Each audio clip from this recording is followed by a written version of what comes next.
In 2007, Oprah Winfrey opened up a boarding school in South Africa. The academy had salons and gyms in it. Allegations have surfaced that this school was a front for child trafficking.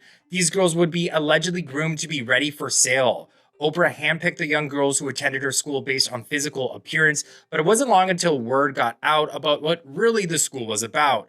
Turns out these young girls were being touched or broken in by one of the employees there to allegedly get them ready for clients. Authorities found out about it, and the employee was charged with 13 counts of getting inappropriate with kids.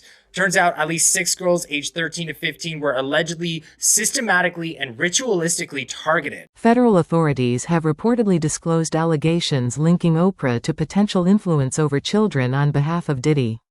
According to claims, young girls were allegedly being exploited in a child trafficking operation.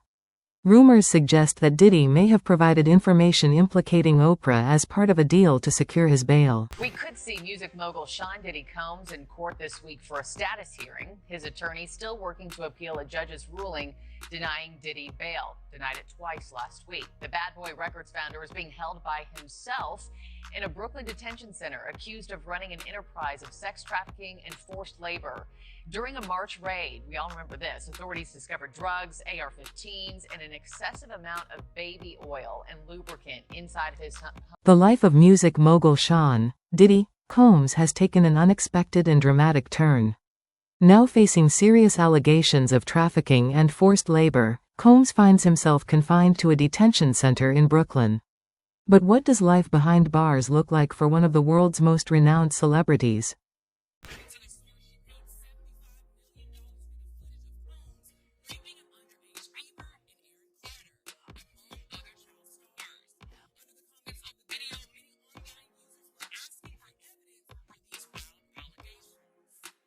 Hollywood pimp Oprah Winfrey paid $75 million to purchase sex tapes of Sean Diddy Combs raping an underage Justin Bieber.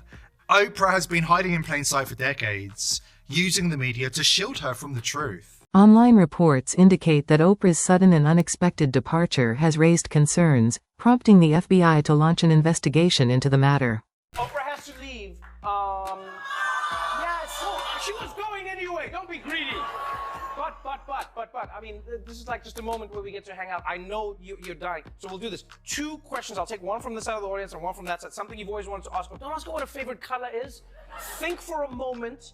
I'll ask her one question first, just to get us on them, so you can think for a little bit. Just one from this side, one from that side. This is your the best behind question. the scenes thing you do. Oh, this is between the scenes. We'll just hang out and do it. This is like it's funny. I didn't know you talk to your audience. Yes, this is me. I just hang out with the real people. Isn't that cool? I love it. So are you kidding me? I wanted to know one thing. You are Oprah Winfrey. You have been very wealthy for a long time. You worked hard to get there. I often wonder how much normalcy there still is in your life. Like, how many normal random things happen to you? Like, when was the last time your phone ran out of battery while you were speaking? Does that ever happen to you? No. Okay. Never. So for instance, has there ever been a moment where you're in the bathroom and then the toilet roll is done? No. Just days after the arrest of Sean Diddy Combs, rumors began to circulate suggesting that Oprah Winfrey might be entangled in something far more serious than anyone could have anticipated. Beloved by millions, Oprah has firmly denied the allegations, dismissing them as baseless. However, her sudden departure has left many unanswered questions. Former inmate and director and founder of Wall Street Prison Consultants, Larry Levine, joins me now. Larry, welcome to the show. Thanks for being with me.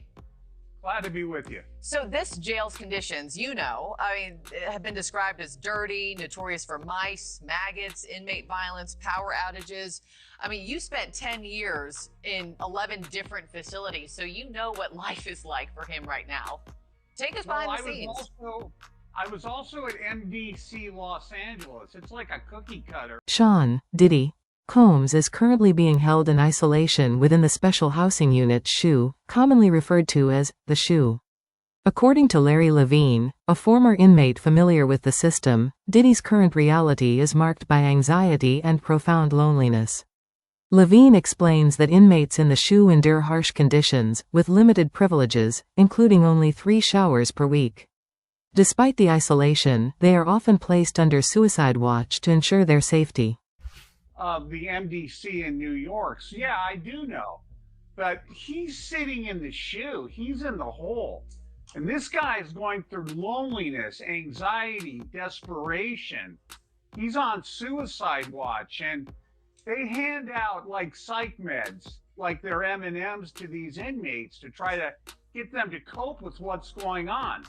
So his entire existence is to sit in this little cell, essentially. Reports have surfaced suggesting that Sean Diddy Combs may be experiencing a relatively comfortable life in jail, with claims that he is even enjoying premium items like ribeye steaks purchased from the commissary. He's not getting any real visits. If his lawyer does a legal visit, they have to come upstairs into the special housing unit to see him. Now, have you seen these reports about all these commissary items? They say that he could buy any of those. What was one of them? Steak or something? Ribeye, steak, Yeah. I mean, all kinds of nonsense. He's in the shoe, people. He's in a special housing unit. According to Larry Levine, it is highly unlikely that Sean Diddy Combs is enjoying any form of comfort.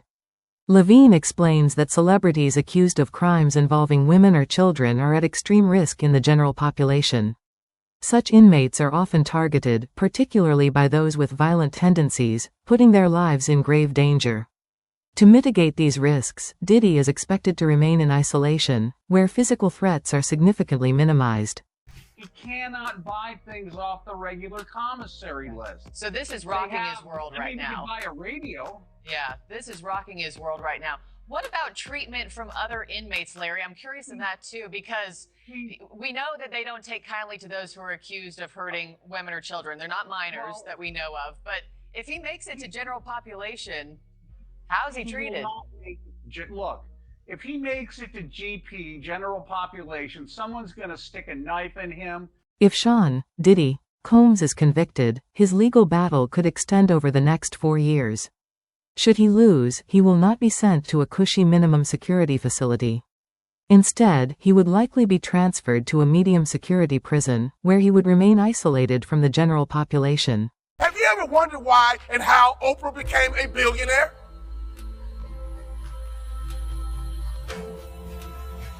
Oprah convinced 30 million women and about 1 million men that she was their best friend. And every afternoon, those 31 million people would tune in to their best friend. Oprah converted the likability factor into money. Oprah leveraged her likability to generate wealth, a key factor in her rise to becoming a billionaire. They're going to put some bars of soap in a sock and boom, they're going to pop him over the head and split his head open like a watermelon. They cannot GP him at all. There's a better chance of Jesus appearing in front of us right now than him making general population. He's safe where he is at. There's no reason to move him. And this nonsense about him getting bail, they're never going to give him bail. He wants to go to Essex County, New Jersey, to go to a cushy jail there. It's difficult to picture a man who once prided himself on never wearing the same outfit twice now confined to wearing the same prison uniform every day.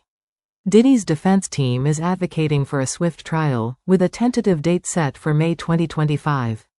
However, the ongoing government investigation means that new charges could surface, potentially complicating his legal challenges even further.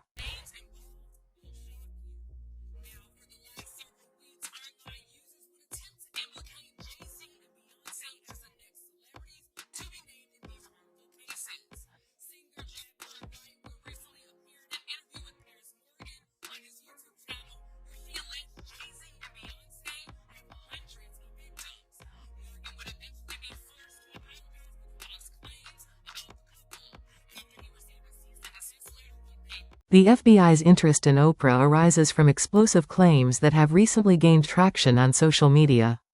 Just last week, rumors began circulating online, suggesting that the talk show icon could be connected to a disturbing and highly secretive scandal involving Sean Diddy Combs and other high-profile figures. Oprah Winfrey denies arrest rumors. Yes, media mogul Oprah Winfrey has come out to deny rumors that her home was raided and she was arrested. According to reports that were making the rounds, her house in Florida was raided and she was arrested along with other celebrities for sex trafficking.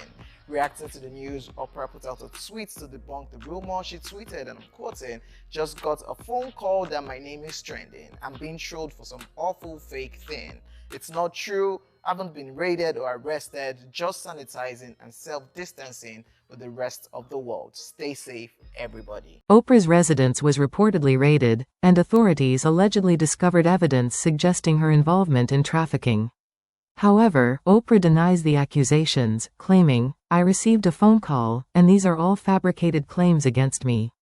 She further stated that she is distancing herself from the public eye, emphasizing her desire for privacy amid the controversy.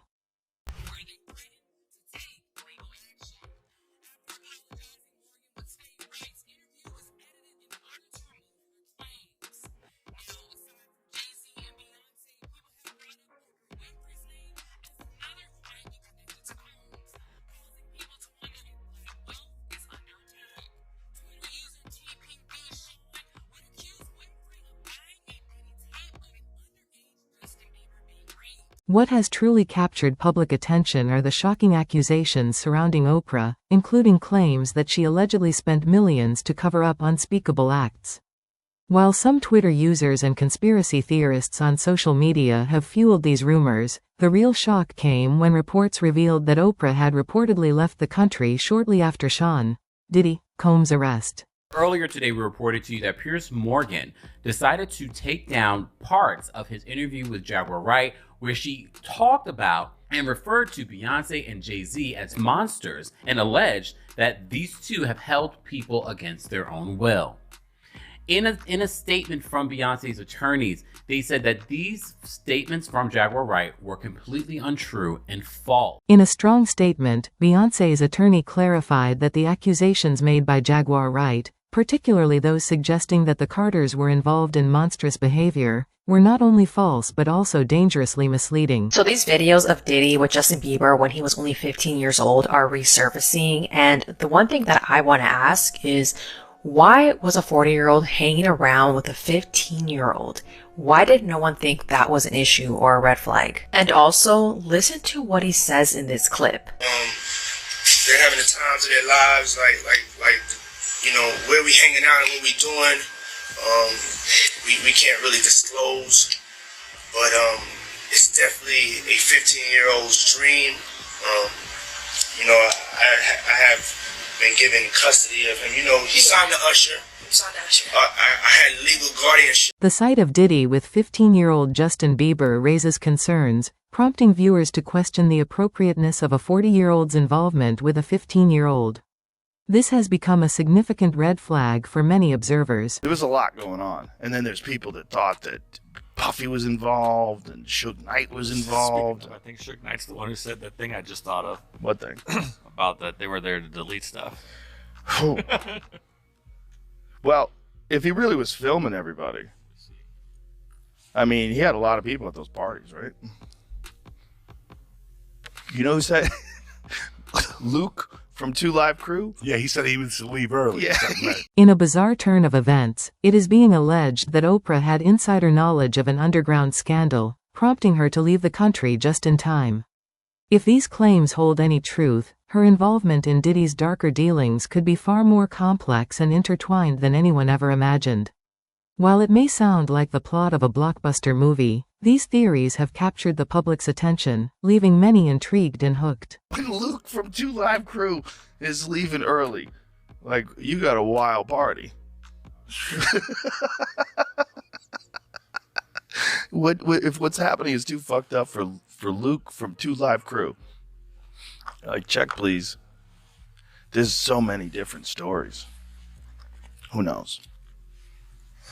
What are you gonna do? I'm not doing that. We're not involved in them. I was involved. never at Diddy's party. I don't even know the motherfucker. We're out I don't here. want to know about it. The FBI's investigation seems to be gaining momentum, with many speculating that they are building a case not only against Diddy but also against anyone who may have become entangled in his web. Telling jokes. Like I told you. Having fun. That's it. Yeah. Smoking dope, cracking jokes, making people laugh. That's Everything it. else is background music. And living in LA, you have all this shit that's going on around you. That's what you have your life, and then you have all this shit that goes in and out of your ears all fucking day, and you're like, I just want to do stand-up. You also have those celebrity environments where celebrities all get together, and there's so many of them, in these wild parties. And if you got a wild party, People are abuzz with speculation about the potential ramifications if these allegations are confirmed. Oprah, a media icon renowned for her philanthropy and moral leadership, could find herself at the heart of one of the biggest scandals in recent memory. P. Diddy puts on that wild party, and he sets everybody up. Like if you were an intelligence agent, like a Jeffrey Epstein type deal, that'd be the way to do it. Big old crazy party, get everybody loose, And get the get cameras them the rolling yayo, get them the yayo, and everything else. get them everything you need, get fired up, get those cameras rolling, and now you got everybody under wraps. What a twisted web some folks weave. You all right over there? Yeah. You gotta concentrate. In this case, the excitement surrounding the drama has taken on a life of its own. It seems we are living in a time where the lines between fact and fiction are more blurred than ever before. Before he spills even more tea, Shannon recently sat down for an interview and dished out all the gossip about the celebrities trying to shut down his show and sabotage him. They're even sending him threats. Those stars who were eager to be on the show, they disappeared into thin air. Now everybody knows that the industry is chaotic, but these people are going to extremes with Shannon. Word on the streets is that Shannon's life could be in danger because the haters are in full swing. I didn't know it was gonna cause this. After Monique exposed Oprah, it became evident that Oprah doesn't handle public challenges well. Now, with Shannon's testimony, her efforts to maintain control seem to be unraveling. Kind of ripple. I didn't think it was gonna move me in the direction. I'm glad it did. I understand what comes along with that. But if you remember, In this same interview, Shannon talked about all the crazy stuff he's been dealing with since Cat Williams' interview went viral earlier this year. He had a conversation with Cam Newton and shared why celebrities are comfortable enough to spill all their secrets on his podcast. As Shannon himself stated in a recent interview, I didn't expect this kind of ripple effect, but I understand the consequences of speaking the truth. Now, everyone is watching to see just how far Oprah and Diddy will go to protect their secrets. And Shannon explained that before every interview, he makes it clear to his celebrity guests that they don't have to talk about certain topics if they don't want to, which makes them comfortable enough to tell their own story. I said, is there anything that you don't want to talk about? I always ask the guests that. Sometimes they say, well, I would appreciate it if we not talk about this. Cool, no problem. Because I believe you can tell your story without saying something negative. But yes, I believe a person that's been in a business, that's been doing something 10, 15, 20, 30 years. One thing is certain, Shannon Sharpe isn't backing down. His platform has grown stronger than ever, and his willingness to speak the truth despite attempts by powerful figures like Oprah and Diddy to silence him has only expanded his following. We laugh and giggle about, oh, let's get alcohol, let's get drugs, let's get all these ladies at a party. You know, for years, P. Diddy's gotten a hall pass. He's actually created his own kingdom where he makes his own rules, and you got to follow his rules or you get penalized. And guess what, Laura? He's now in a federal penitentiary, and for the first time in his life, he's facing his own fate at the hands of somebody else. And I will tell you, Laura, I've done federal cases. Sources suggest that Oprah, a longtime associate of Diddy, may have provided crucial evidence to authorities. The same Oprah, who has built a reputation as America's beloved talk show host, is now rumored to be distancing herself from Diddy, much like she did with other high-profile figures such as Harvey Weinstein and John of God. 90% of federal criminal indictments brought down are pled out, right? A plea deal is brought. And of the only 10% left, 90% of those defendants that go to trial, they lose. So he is looking at a daunting uphill battle to fight these horrible charges. Now, Brian, one of the DHS agents involved in this raid on his Miami mansion described what he saw inside the house, saying that For years, Diddy operated with seemingly untouchable power. However, after Oprah's testimony, things began to unravel. The FBI, which had been monitoring Diddy for years, finally took action, raiding his properties and seizing evidence that could potentially link him to heinous crimes. in my opinion, he's as bad as Epstein. These women are young, either barely legal or barely illegal. Brian, this sounds like he was a monster. Yeah, Laura, I will tell you that this indictment was very detailed, by the way, too. Your viewers should know there were over 300 subpoenas served, over 50 witnesses interviewed. Why is that important? Insiders claim that Oprah provided crucial details regarding Diddy's alleged coercive tactics at his infamous freak-off parties, where women were reportedly drugged and manipulated. And that's really what the prosecutors got to prove. And if you've got some victims coming forward to talk about that, you've got financial records that prove that, travel itinerary that proves that, P. Diddy has very little defense. And I got to tell you, Laura, if this guy wants to fight these charges, he's going to have to step up and walk into a courtroom and talk about it. If he doesn't testify in this case, he is dead on arrival. Well, who else is on these tapes? I mean, will the tapes ever see the light of day? DHS agents have reportedly compared Diddy's Miami mansion to Jeffrey Epstein's private island, describing what they found inside as monstrous. Young women, some barely of legal age, were allegedly coerced into participating in these wild parties. 90% of federal criminal indictments brought down are pled out, right? A plea deal is brought. And of the only 10% left, 90% of those defendants that go to trial, they lose. So he is looking at a daunting uphill battle to fight these horrible charges. The indictment is severe, with over 300 subpoenas issued and more than 50 witnesses interviewed. Thank you for tuning in to today's video. Be sure to share your thoughts in the comments below, and we'll catch you next time.